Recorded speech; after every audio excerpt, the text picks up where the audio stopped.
Hello everyone, good morning, good afternoon, good evening, wherever you are logging in from today, and welcome to your step-by-step guide to your preparation program here with the University of Liverpool Online. My name is Kirsten Gier. I am one of the Writing Center tutors, and together with me today we have a team of us, both in front of you in the screen as well as in the background, taking your questions, moderating the session. So I'll hand you over to Sam Newington for a quick introduction, another colleague of mine in the Writing Center. And then Chris, please do as well. Introduce yourself. Thank you very much, Kirsten, for such a warm welcome, and it's an absolute pleasure to be with you all, whether it's this afternoon or this morning or this evening. As Kirsten has just mentioned, we're both members of the Writing Centre, which we'll talk about a little bit more later on. And so we're here to guide you through some introductory phases as you enter into the online learning environment. So I look forward to actually you raising your questions throughout this session. As you can see to the side, there are some handouts there for you to download, so please feel free to do so. You also see a text box to the side there as well, so if you've got any queries as Kirsten, Christopher and I are talking away, please feel free to raise them, and what we'll do, we'll respond to your written queries later on in the session, or perhaps during the session if they come to our attention. So again, thank you for that warm welcome, Kirsten. I look forward to being here, and over to you, Chris.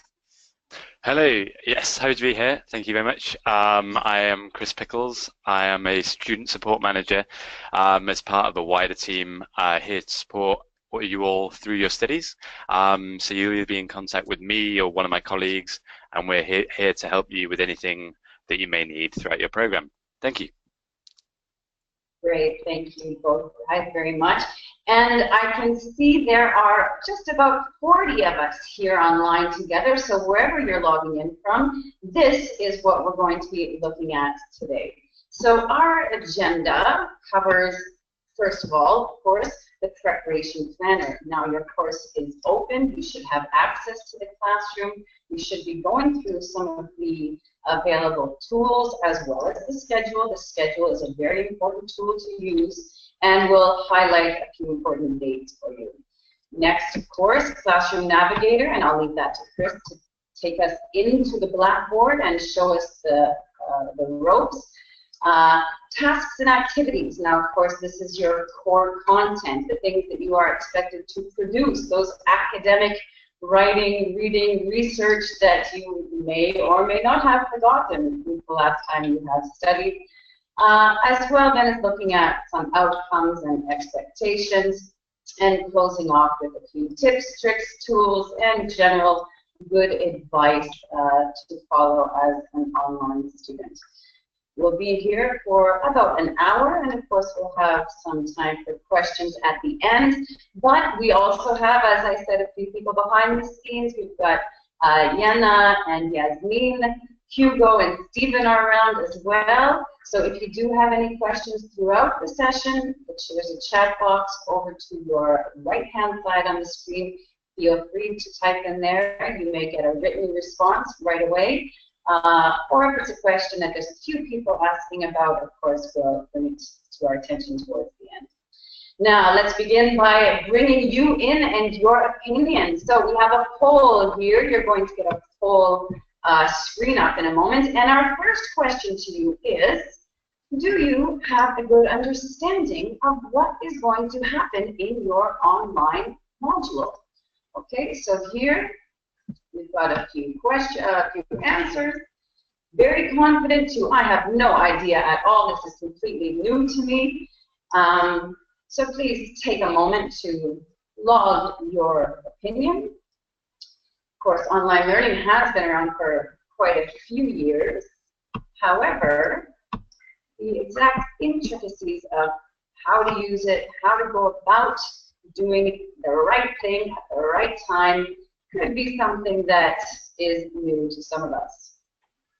So as we wait for these the polls to come in, the results to your poll rather, we will get an idea of exactly where you're at so we can gauge our conversation to be a little bit more personalized for you today.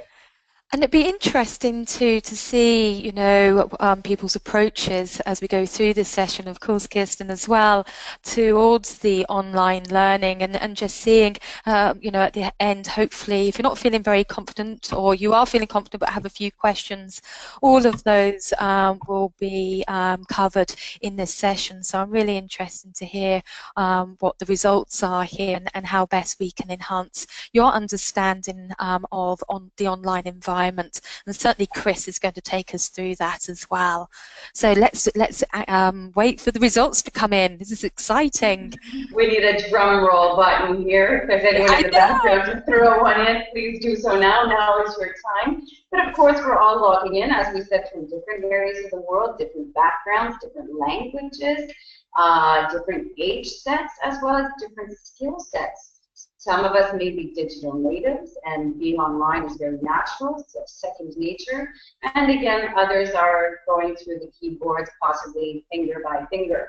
So no matter where you're at, as Sam said, we are going to gauge this exactly for what you need.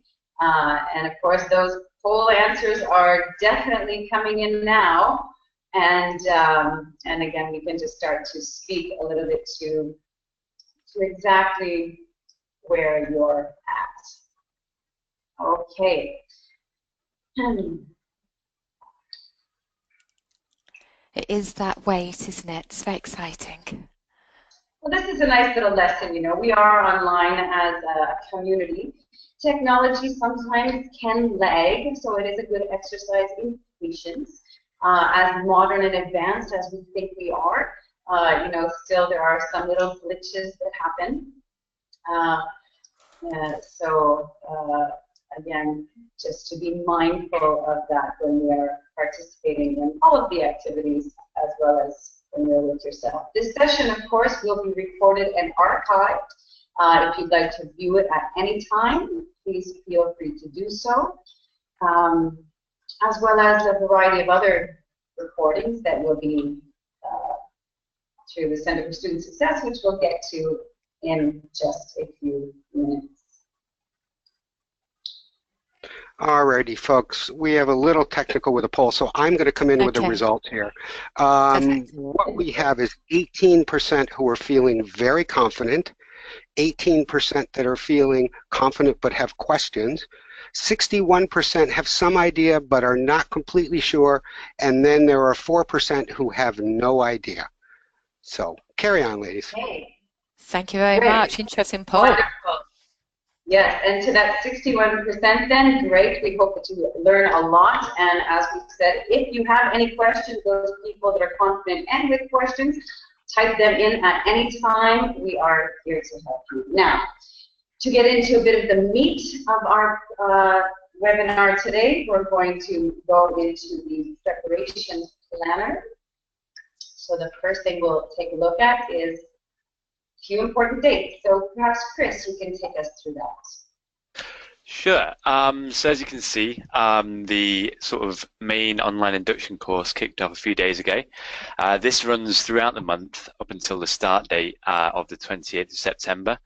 Now, in and amongst this online induction course, we have a few webinars. Obviously, the first one today, 4 p.m. And then a few videos, a few webinars throughout the month to get you ready to start on the 28th of September. Perfect. Okay, very good. Sam, anything you'd like to add to that? I know that you're in this webinar, and you'll probably see us again. Yeah, no, absolutely. What is really interesting is how the webinars are tackling a number of issues. So some of you who may have questions, they may not just be purely about the online environment, but they may be about academic resources, or they may be about financing and all these other things. So please do feel free to come along to those sessions. And as we've mentioned, you know, information from those sessions will be made available to you if you can't make it. But anyway, we hope to see you again. And as you can see, we are tackling a range of topic areas that are pertinent to your study. Great, thank you so much. Now, of course, that schedule is your first tool to help you with time. Time is sometimes not on our side. It is one of the biggest issues that students struggle with. So time commitment, how much time is this going to take? You already have a very full life, family, friends, fun, frolicking, all the other activities and commitments that you have to do. So where on earth are you going to find this additional time? Sam, maybe you can give us a few tips on this. Absolutely, and I think it's about setting out what the expectations are. So, for example, when you are setting off in your modules, your module proper in a couple of weeks, hopefully the induction course will provide you an insight of, number one, the navigational skills and the time spent orientating yourself around that platform. But certainly in the early stages of your module, it's important that to note that you may take a bit longer to look at the course material, consider the assignment tasks within the units that open up, but also to factor in, not only just the micro time that you're spending within your studies, but the holistic picture, the bigger picture as well, and how long it's going to take for you to complete your program, for example, let alone the module, let alone the units within that module. So sometimes what I have is a big calendar that will set out how much time it will take me, for example, to do the various activities within the module of which one is enrolled, but also have an even bigger calendar that casts out how long it will take me to complete that program. So I think time management operates on two levels: on the practicality, the here and now and the daily, and also on that broader spectrum horizon. And sometimes having that bigger calendar and knowing how long it's going to take you to complete your program can help us inspire us at those moments where we're finding our studies perhaps a little bit challenging. And so in terms of time management, really there's technologies which you can use. Pardon? Sorry, I missed that. Okay, no, sorry, I thought we lost your audio for a minute, but okay, I'm back. Sorry about that. Okay. Yeah, so that would be my top tips in actual fact. So what you can see on screen are a sequence of questions. How much time will I need, for example? Well, obviously that will, be subjective in some senses, but when you go into the platform, look to see when the deadlines are, look to see what needs to be completed, and build a time frame in order to complete those activities. And then it goes on, obviously there's other questions there, which, obviously are orientating you to look at the holistic picture, and that's what I would encourage you to do. So back over to you, Kirsten. Okay, very good. Thank you so much, Sam. And again, so that time commitment, yes, we'll have new dates, new schedules, new calendar. An important thing to keep in mind is for your studies, day one is not Monday or Sunday. If you live in a region of the world where Sunday is the first day of the work week, your first day is a Thursday. So we do that so that you can have your weekend to really jump into your studies and, of course, ease into it throughout the rest of the week. Wednesday as day 7, and that's how the schedule is running. So just to bring that to your attention if you haven't noticed already as you were reading through all of the materials. But time is definitely the biggest issue. So share the tips that you have, and of course use all of the software, hardware, other tool sets that you may be familiar with.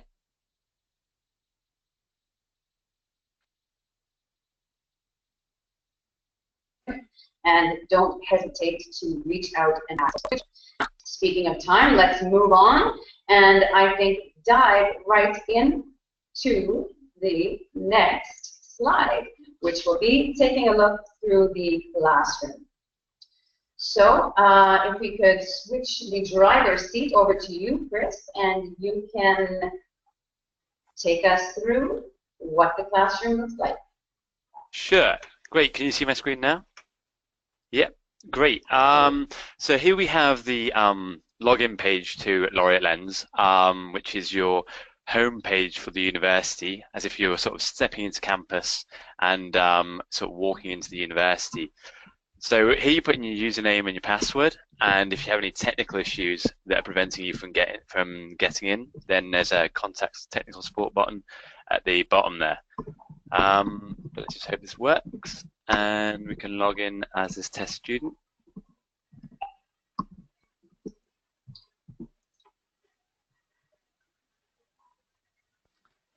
So here is your sort of landing page, and there's a few things on here I just want to show.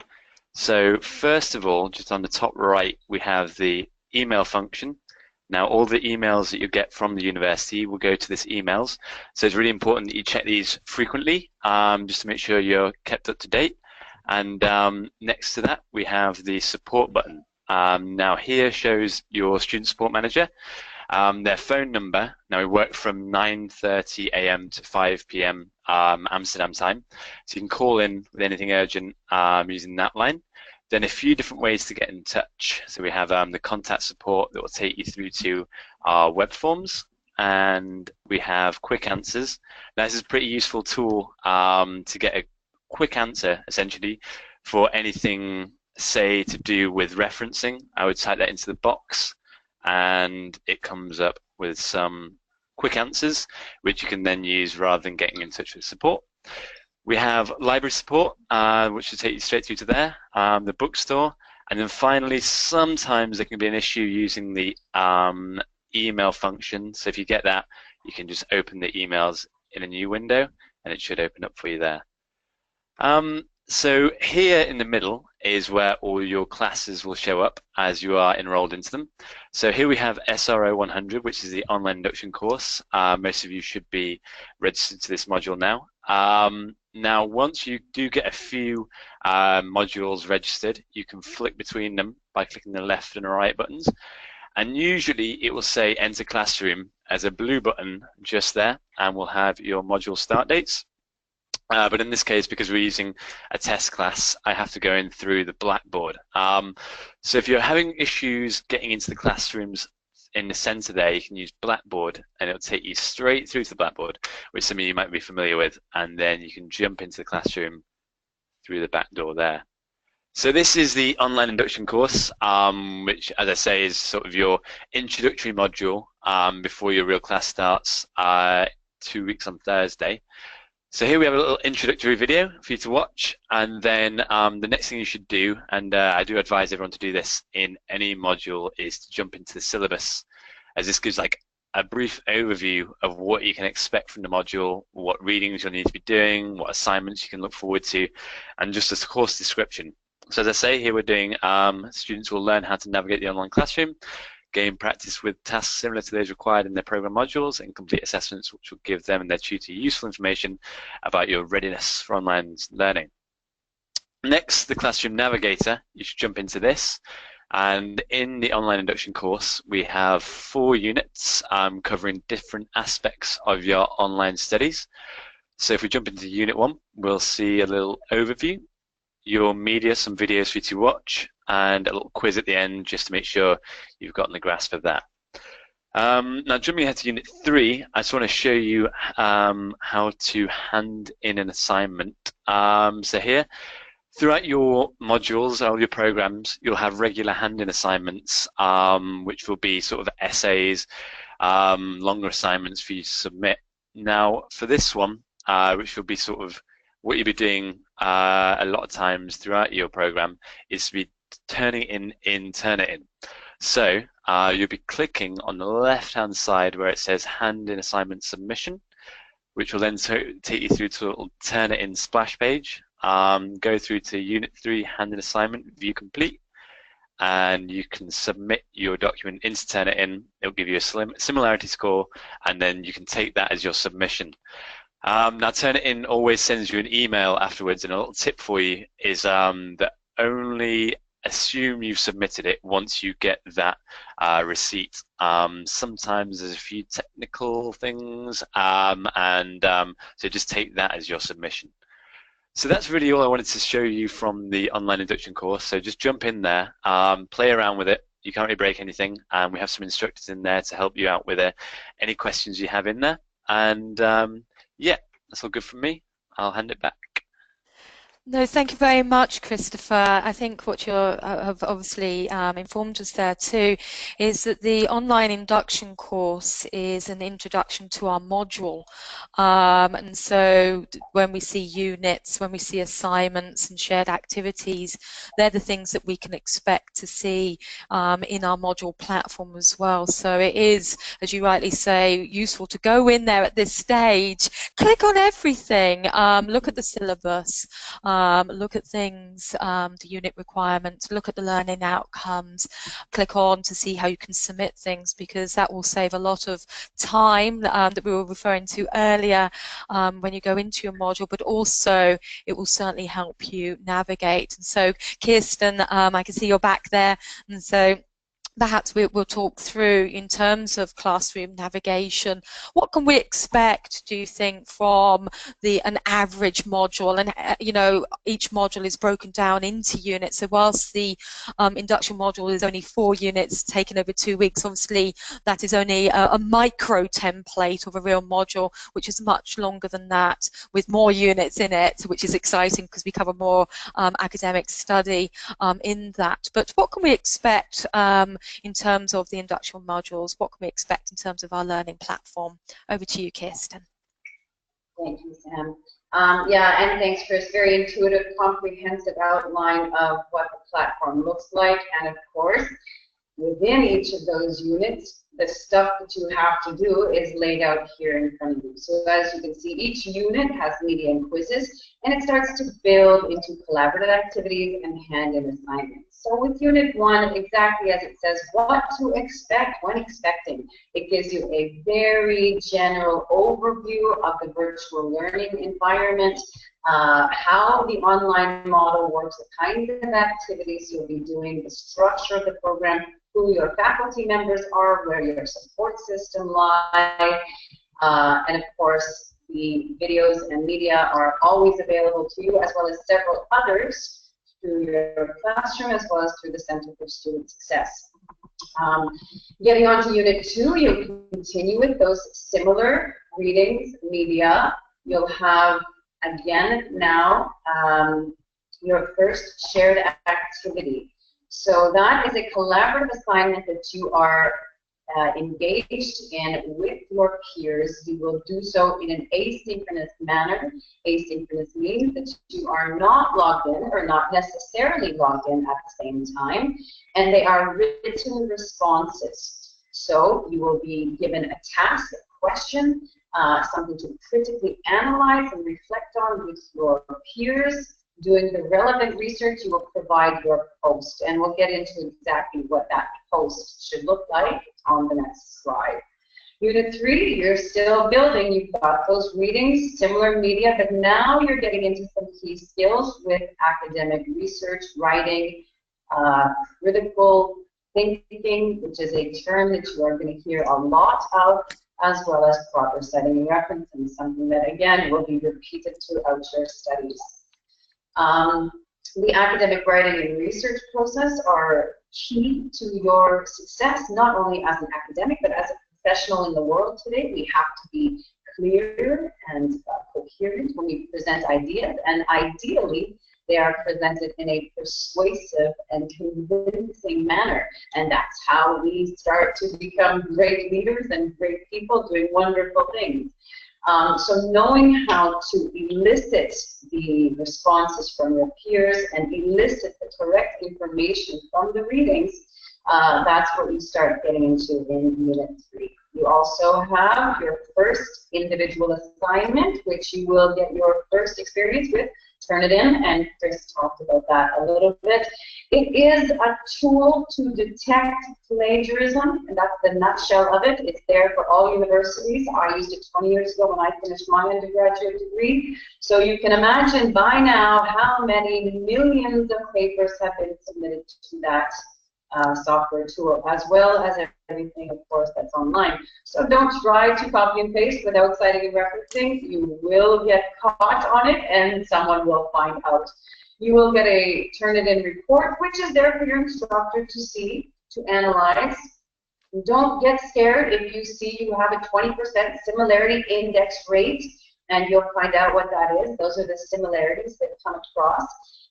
Of course, each of these reports need to be individually analyzed because your citing and referencing should come up. If you directly cited something, it should come up. Your reference list should come up. If it doesn't, if you have a 0, that's a problem. So it's not aiming for a 0. Okay, that's not the goal of Turnitin. Finally, your Unit 4, again, media readings, all that fun stuff that you are very familiar with by now, as well as your final individual assignment for this short induction course. And it is now starting to get you to outline your goals, motivations for studying, making that time plan, which is an essential tool. It may seem a bit frivolous, and you say, oh, what is this? I don't need to schedule it all down. It's incredible what a difference it makes when we write something down as humans and we see it. That's publicly, that's publicizing it in a way, and we need to keep that promise to ourselves as well as to anyone else who's reading that. So it does really help, as well as looking at your support plan, both online and offline. Use your family, use your friends, get the support from everyone you need. Let them know that you are studying. Let them know what your new schedule is. And again, simply by sharing that and giving other people the awareness, we're giving them the opportunity to help you rather than just being absent and studying all locked in the room all the time now. So Unit 4, your final assignment, which we will talk a little bit more about on the next slide, should be about 500 words, so a nice, quick, easy intro. And yeah, in a nutshell, those are what the units look like. Sam, anything else you'd like to add to that? No, I think that's absolutely it. So what you can expect as a template in your learning is reading, media, facility. You'll be expected to contribute to an online discussion forum, which is interactive, as well as hand-in assignments. I think they are the core elements of the unit learning. So thank you, very clear for us. Thank you, Kirsten. And so what we see here then, obviously, is an encapsulation of all what Kirsten has said in terms of the class activities. We have the collaborative ones where, you know, you share perspectives, you write in the discussion post. Please don't upload Word documents, actually type in the text box on that forum so that people can see your work readily. And so you're sharing perspectives with your peers. You are all experts, both vocationally and now experts in your field of study, and it's about respectful exchange of information and advancements of knowledge in that vibrant and proactive learning environment. Now, sometimes what I do is go into the platform, see what that collaborative activity is as soon as the unit opens, and I perhaps have a think about it a bit offline, and we'll talk a little bit more about how to shape a collaborative activity in just a moment. But think about your contributions to that platform, and then you can prepare that offline and then go online and post those contributions and interact with your peers accordingly. And so, as Kirsten has said, it is an asynchronous environment, which means you can log in at any time, post up, and then somebody who's perhaps the other side of the world, will, when they wake up, the first thing they do is click on to see what contributions have been had and respond to those. And so, you know, the platform's there for you 7 days a week, 24 hours a day, but the collaborative activity is that global community of learners of which you all are contributing to the advancements of knowledge and your understanding of the subject area. When it comes to the individual activity, again, just encapsulating what Kirsten has said, you'll be asked to think about specific topics and write on those. And as I said, there's a practice in this online induction course, but obviously in your main modules, you'll be asked to consider topic areas, write about them, articulate argumentation, synthesize methodology, and as well as do reading around your subject as well. And so those individual assignments is something that you upload to just your instructor to review, whereas in contrast, the collaborative activity, although you will get feedback from your instructor, everyone else in the group can see that contribution. And so in a moment we will talk about different discourse languages of how you can approach a collaborative activity, which is like a dialogue, a written dialogue on screen, and an individual activity, which is asking us to look at particular elements. Now in your individual activity, again, you're combining what it says here, their theory and practice, and methodologies as well, and vocational learning with potentially within your assignments as well. But that's really when you go into your main module. But you will receive detailed feedback from your instructor, both in your introductory module that you're in now, just giving you pointers of perhaps academic skills that you may want to look at and enhance and develop in time and as part of the process of your module learning. But certainly you will receive feedback from your instructor every step of the way so that you can develop and maximize on your learning potential.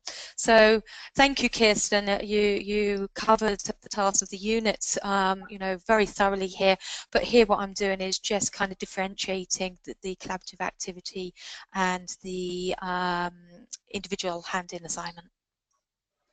If we can just go back to that last slide, I just wanted to add a note about the difference with the collaborative versus the individual activities. So here I want you to start thinking about having two voices. You have your informal voice, your personal experiences, all of those opinions and things like that. Those you are welcome to put on the collaborative activity forum, so long as they are supported with proper citing and referencing and other research, but you are allowed to do the kinds of things like using personal pronouns and, you know, again, as Sam mentioned, netiquette and being respectful. This is, of course, an online etiquette term. And the second voice that you have is your more formal, serious voice that you would start to use with your individual assignments. Those are the essays. Those really dense, in this case, the first one is 500 words, but they will become your final project, final thesis eventually. Now, even within those two voices, you have two more voices. One voice being the content. So that is, of course, what you're talking about, the actual information, whether that's your opinion in the collaborative activities or the ideas from the secondary sources, the theories. And you start to engage with both of those voices by having a dialogue with your peers on the collaborative activity forum and a dialogue with the theories in the individual activities. So that's the content voice of the two voices. And the second voice in the second voices is your signposting voice. Now that might seem a bit simplistic, and I remember taking my first English class and I thought, I don't need this, this is really easy stuff. But those things like to begin with, for example, furthermore, however, in conclusion, those are extremely important words. They are the map, they are the sign. They tell you where you're going, because as you start writing, that's going to help your structure. Of course, there's lots of videos and other resources that you can access about academic writing. We will talk about that more explicitly in future webinars. But academic writing is the core skill that you will be doing in any master's program. So that needs to happen. Don't underestimate the value of those signposting words also for your reader, who is your instructor, of course. Now, even as you read through your journal articles and books, etc., start to notice how the authors use those words. That is outlining the structure. If it says, however, you know that they're going to introduce another point. Therefore, it's probably comparing and contrasting two separate points, etc. So from that, you can start to derive a whole host of information, and that is one of the first steps to critical reading, critical note-taking, critical thinking, and critical writing. Okay, so that's very important.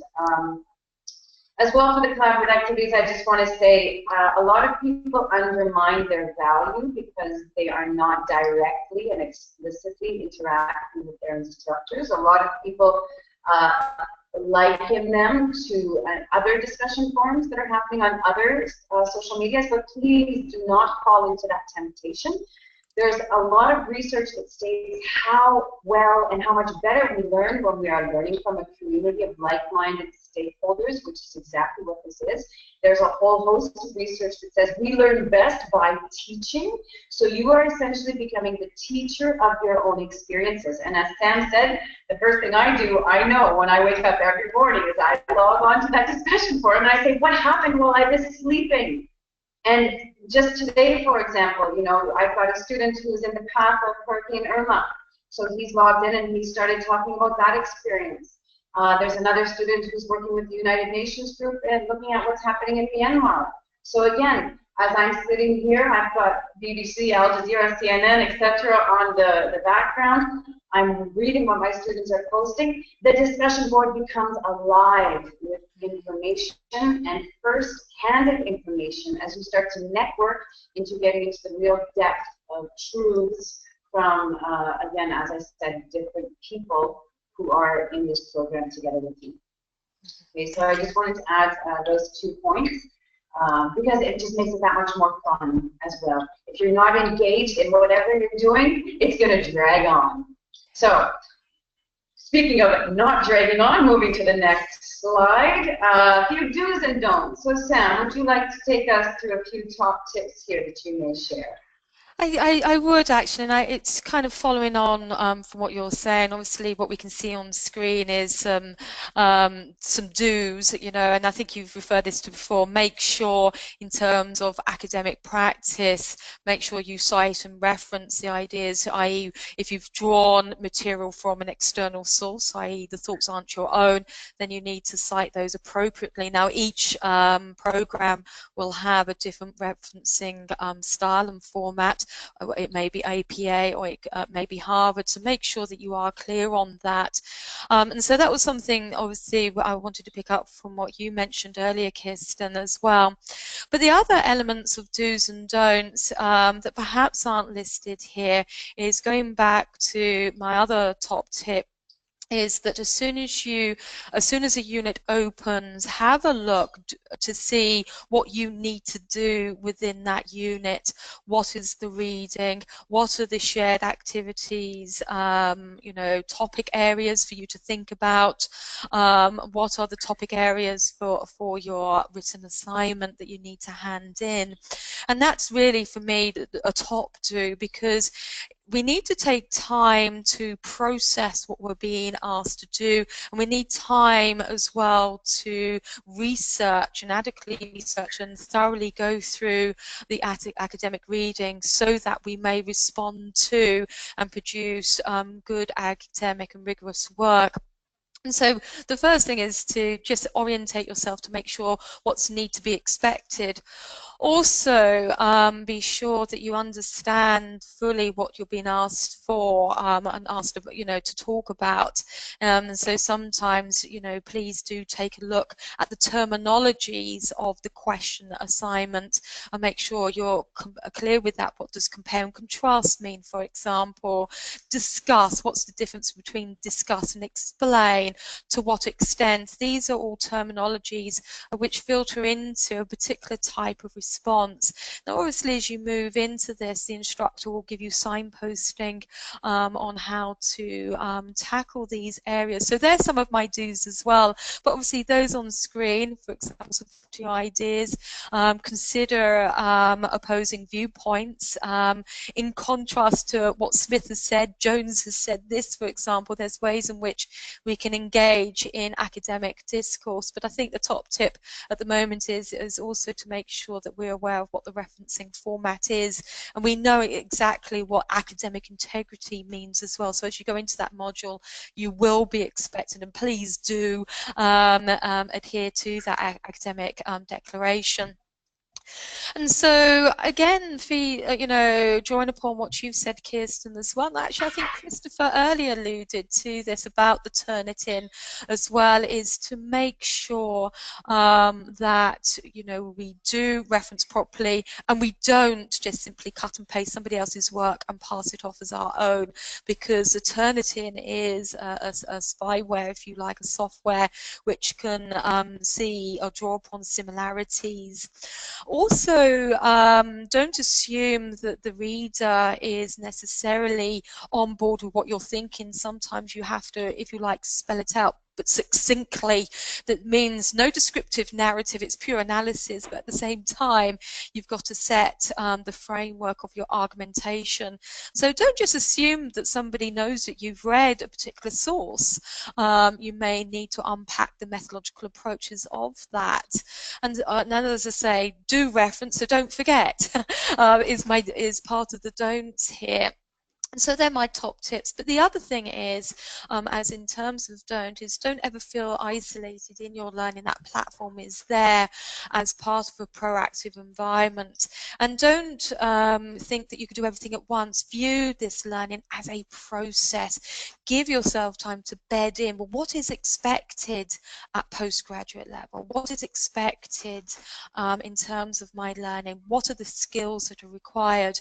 And Kirsten referred to some elements of academic voice there earlier when we were looking at the former slide. Obviously, gradually throughout these live sessions, we'll be talking up and building upon the types of academic skills that are pertinent to your area of studies and academic progression. So don't feel that you have to onboard all of this all now. This is a process, and so allow it yourself to evolve into that process as well. So that was under my do's. Okay, over to you, Kirsten. Do you have any top tips of do's and don'ts? Yeah, that's great, Sam. I can't add much more except to really encourage everyone to take the time. As you said, it is a process. Spend time thinking, spend time brainstorming, outlining before you put your pen to the paper or your fingers to the keyboard or what have you. The thinking time is the most important time. Absolutely. Okay, so now moving on to your network of support. So Chris, can you tell us a little bit about Center for Student Success and exactly what's going on in there? Sure, yeah. So if you haven't already, you'll get an email with a link to the Center for Student Success. Now this is the handbook for a student. It's got all the information that you would need about your program, your modules, any policies or procedures to do with the university. So there's a section devoted to the program information. It has all the information about the program structure, any elective modules that you might have. You will get a choice later, some of you in different programs, to take some of those. So the information will be in there. It will have the module calendars showing you when the dates of your modules will be. It has information about referencing, about policies to do with rescheduling, if you need to take a break from your studies for whatever reason. So all that information is on there. So what I'd encourage all students to do is to jump in there. Again, just have a play around with it. I think that's the sort of a key thing, is right now just sort of absorb all the information, get involved, and it'll lead to a more successful start to the studies. Also on the Center for Student Success is a really useful thing called the Writing Center. I'm not sure if we alluded to that already, whereby students can get help with the writing. So I'd encourage everyone to have a look at that and sign up for that. And then finally, on the Center for Student Success, we have information about how to get in touch with support, whether that be financial support, technical support, or any general support, which will come to us in the student support department. It's worth saying here that if you haven't already, your sort of main point of contact, your student support manager, will be reaching out to you via phone and email just to answer any questions you may have, welcome you to the university, and to introduce themselves. So look out for that call. If you see a call from the Netherlands, that'll be us. Yep. Yes. Perfect. Thank you very much. Thank you so much. Sam, would you like to add anything else? I would actually. That was great, Chris. Thank you for that. And I think you're absolutely right. The Centre for Student Success is a portal where it's open 24 hours a day, 7 days a week. You know, you could go in any time, and you know, if you've got a query, there is a meta search engine within that site, so you can put up referencing, and it takes you to somewhere. Also, there's some live sessions which you can download. You can also look at handbooks there. there's a handout. So it is a plethora of not just academic skills information, but academic support, and you know, it's just a useful portal. And just to extend just slightly there too about the Writing Centre, I'm going to, you know, come in there, Kirsten, because both of us are a member, and what we do is offer you support so you can actually make a synchronous appointment with a member of the Writing Centre, and that means that within 48 hours you will hear a response to your query. We can look over some of your work, just in case you're a bit unsure about perhaps elements of your grammar or elements of your referencing style or argumentation. I ought to say that when it comes to your main module, we do not comment on academic content, subject content, but academic skills. So I don't want to confuse the issue there. Any academic content query is for your instructor, but do come to see us at the Writing Centre if you've got any queries about your writing or about how to develop. Perhaps you've received feedback from your instructor and they've said you need to develop your analysis. Well, what does that mean? And perhaps you would like someone from the Writing Centre to unpack that for you a little bit. And so there is a range of support, as Chris has mentioned there. It's not just your student support manager, it's people at the Writing Centre, it's your instructor and it's your peers. And so hopefully you feel a hearty welcome not only to this online induction course, which was just, if you like, a template orientation to your main module. Your main module, as already mentioned, starts on the 28th of the month. So you've got this couple of weeks just to practice things out before the real start, if you like, in a couple of weeks. So I look forward to seeing you and hearing from you with any queries that you may have. Kirsten. Great. Thank you so much, Sam. And yes, as Sam said, we're both in the Writing Centre, so if you'd like to follow up with us on any of these issues, send us an email. You will find the email address, of course, in the links in the CSS itself. So now, as we come to a close, another poll. So everybody get your pollster fingers ready. After these 45 minutes that we have spent together, have your questions been answered? So now that you've seen the class, we've talked about some of the elements. Is it as expected, different than you expected, or you're still completely unsure of how it's going to work? So take a minute there to cast your votes. And as you do, and it may take a few minutes as it did the first round, so Stephen, just jump in if there's any technical difficulties that we're having with showing the results. But again, as Sam mentioned in the Writing Centre, your instructor is there to comment on the subject. They are educational experts as well as experts coming from the industry with a whole host of experience. But the academic writing tutors are there for your academic writing skills, and they will be with you throughout the entire course, while your instructor may only be with you for one module. So a lot of very rich and deep relationships are built between students. I've been working with some students for years. Again, not because it's taken them so long, just simply because some of them are PhD students, which take up to 5 years to complete, even a master's degree with 2 years. So just, again, it's a humanizing element, as Sam said in the don'ts. Don't feel isolated. Don't sit with any questions. Do come to see us in the Writing Centre. Don't wait until you're in your last module and it's your final project and you finally want to submit something. We are there to help you through the process of your writing, even if it's just with an outline or, as Sam said, to deconstruct some of the assignment issues or any feedback potentially from your instructor. Alrighty, okay. We have results. Yeah. We have results. The survey says that 76% of our audience are getting what they expected, 15% are finding it a little bit different, and 9% are still a little bit unsure. So there you have it. And that's an interesting, it'd be interesting to see, sorry I jumped in there, Kirsten, sorry, just to see if there's any queries that we can iron out whilst we're still in session. There's a text box there, as I said, there's people in the background responding to queries, so if there is anything that you're still unsure about, there's a percentage of you that are slightly unsure, please do feel free to outreach us, if not now in this session, but certainly afterwards, because it's always a pleasure to make sure that you're all feeling 100% as we move forward. But I'm also suspecting a lot was covered in this session as well, and so as we move forward with the future webinars, things become more transparent, and it's going back to that, give yourself time to orientate, give yourself time to enter into that process of learning, and gradually you get into a momentum, and so hopefully that reassures you if that was some of your concerns as well. But I'm so glad that 75% of you are feeling more confident and know what to expect now. That's great.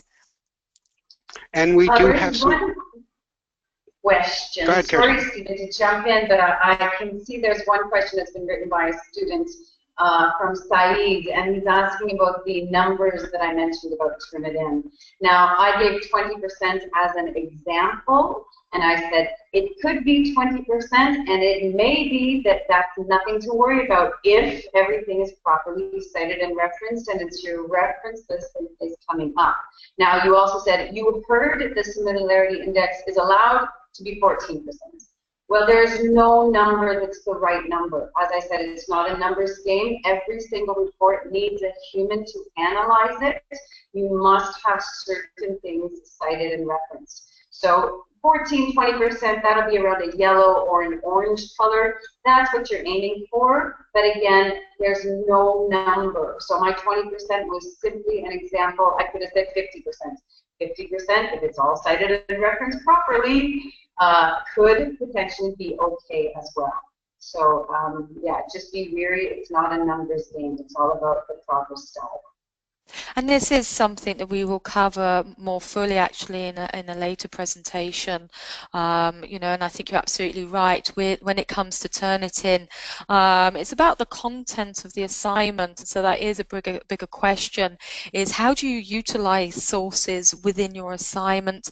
To what extent should I be citing directly with using direct speech or, you know, indirect reference points? But the key takeaway for today is that Turnitin there is on the platform as a tool, and that if you are unsure about a Turnitin report, you can come to us at the Writing Centre for further clarity on that. But Kirsten's right to say there that it is a guide. Now it could be that you've forgotten to put the open and close of a citation mark. You've opened it up but not closed it, or it could be that you've done an over-citation of works in an inappropriate format. So there's a host of reasons for the similarity index, but as I say, we will cover that more fully later on, but hopefully that explanation has answered your initial question. So thanks, Kirsten, that was really clear for us. That's perfect. Thank you, ladies. Chris, we have some questions coming in from the audience here. Chris, we have a good one about study materials and the use of mobile devices. Can you talk to us about where we stand with use of mobile devices and what apps are available? And you know what I'm asking you. Yeah, absolutely. So for the emails, you can obviously use any kind of email-based client, whether that's kind of, you know, the normal mail function in your iPhone or you know, Gmail based web servers. For the classroom itself, there's an app on the App Store or in the equivalent for Android that's called Blackboard. Now you download that, and there's a few steps to take you through to the University of Liverpool Online. Then you use your Lens login to get into there. Now it's not perfect, so I wouldn't rely on it. The classrooms are optimized for a laptop, for a PC, so it's useful if you sort of want to check up on your sort of collaborative activities, but don't rely on it throughout your modules. You know, have the PC as your main device, and then go on to the iPad, your iPhone, if you just want to sort of dip your feet into the water every so often. Yeah. Perfect. Thank you. Okay.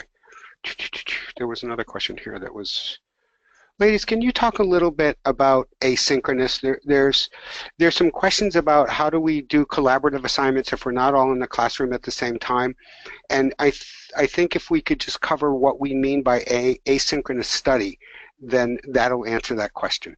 Thank you. Yeah, so What I mean by this is in the classroom you have a forum, like what you have on the rest of the internet, but a bit more focused towards academia, obviously. And in there you will post your initial response, and overnight some other people will come onto there, post their replies, add to the conversation, and as you say, you'll wake up to a wealth of new knowledge from different backgrounds. So you'll be posting on other students' postings throughout the week. You're generally expected to do it 3 to 5 times a week throughout the module. So that adds to a big, long forum where all the different students I will post something, then Samantha will reply to my post, then Kirsten will reply, then I'll reply, then Kirsten will have her initial response, and I will reply. So it's a big academic conversation that's taking place throughout the module and the program. And I think it's one of the most exciting sort of aspects of the program because, as we say, everyone on the course is here almost for a different reason. Everyone has a different background. Some people may be heavily steeped in academia, whereas other people may be very vocational, and will post things you haven't really thought about and different ways of thinking. And so I think it's something really to look forward to, and yeah, really useful. Perfect. Anything to add to that? Yeah, seriously, Yeah. Chris, that was wonderful. Yeah, no, I think that's well put, you know, in terms of is that the platform's there so that we can log on really at our convenience. That's where the flexibility is. But obviously, I just want to add into there are time frames of when you'll need to complete your initial post to the question being asked, and obviously a time frame where you'll be expected to post up a minimum amount of replies. And I think those minimums, again, is a bit of a guideline as well. But you know, that ties into the point is that the dialogue and discourse is directed on particular topic areas of which you'll be expected to focus on, and so it's not just a chat.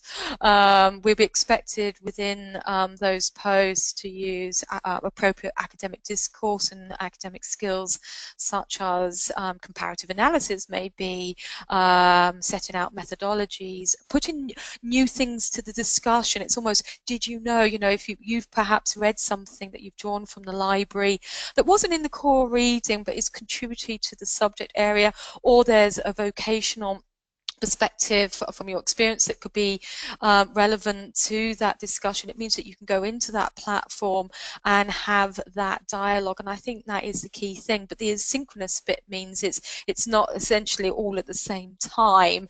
Although you're live at that moment, other people in the environment may not be online, but when they come back online they will be there to respond to your post. So as I say, I think both Kirsten and I and Chris, we're all saying it's really exciting when you do log on and see what's been happening whilst you've been away from the computer. So thanks, Chris, for that. That was really interesting. Thank you.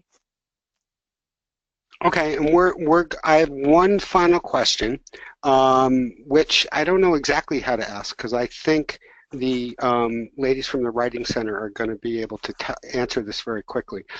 Is there a standard referencing style, and where might I find information about academic skills between now and the start of the first module? Yeah, good question. Kirsten, perhaps you want to pick up on the second point. I'll pick up on the first, maybe, that in terms of referencing style, it will depend upon the discipline, i.e. what you're studying. Some subject areas use APA referencing style, others use Harvard, for example, and obviously that will be made very clear to you within your platform, your module platform. It's usually or mostly Harvard that is utilized, and you will have handouts to download from the Center for Student Success, so you'll be able to access that information from there, as well as your learning platform. So that's the first thing. Obviously, in terms of the second question, in terms of where to get resources, Kirsten and I are putting ourselves forward here in terms of our role within the Writing Centre, but also you'll be able to pick up information from, again, the Centre for Student Success, where there's a wealth of handouts about academic skills. There's pod type casts, there's webinars a bit similar to this, which you'll be able to use as a resource. But Kirsten, perhaps you want to pick up on this as well. Yeah, I think you've covered it there, Sam. The Center for Student Success, everything in your Blackboard, and of course, reach out if there's something that you cannot find. But of course, do ensure that whatever you are using is academic in nature. For example, no Wikipedia is sort of a key recommendation that any university will show.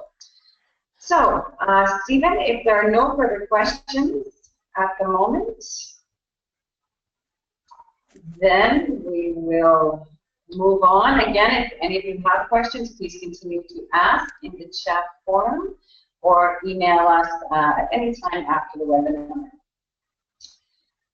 Also, if you have a friend who is interested in studying, Chris, maybe this is something that you would like to speak to? Sure.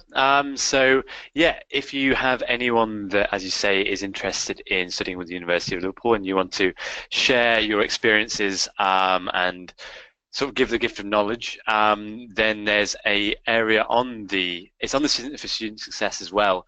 Just on the top it says recommend a friend, and you can follow the information. You'll be put in touch with some of our financial team, and they will be contacted by an enrollment advisor, and you will both share $1,500 in tuition fee credit.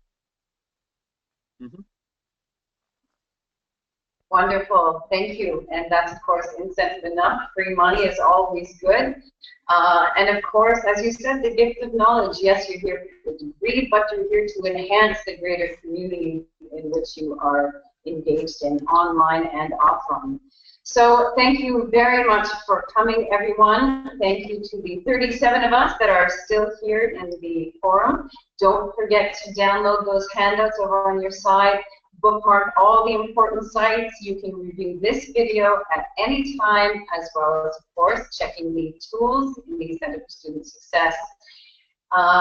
There will be a survey coming out, so please do be honest and let us know. Give us your feedback so we can improve our services for the next time we see you, which will be, of course, later in the week, as there will be another webinar. And I do believe that Sam will be participating. I will also be there to see you. Yeah. So please do come back, and in the meantime, enjoy the induction course. Stay engaged, stay motivated, and stay on top of your tasks. Thank you very much, Kirsten. It's been an absolute pleasure to be with both you and Chris today, and certainly an absolute pleasure to be with all of you that have joined us, and I look forward to working with you and hearing from you. But I think, to reiterate, the top tip is enjoy your studies and give yourself time to bed in, and if you've got any queries, then please do come to us with them. So thank you very much, Kirsten, Chris, and thank you all. It's an absolute pleasure to be with you all today.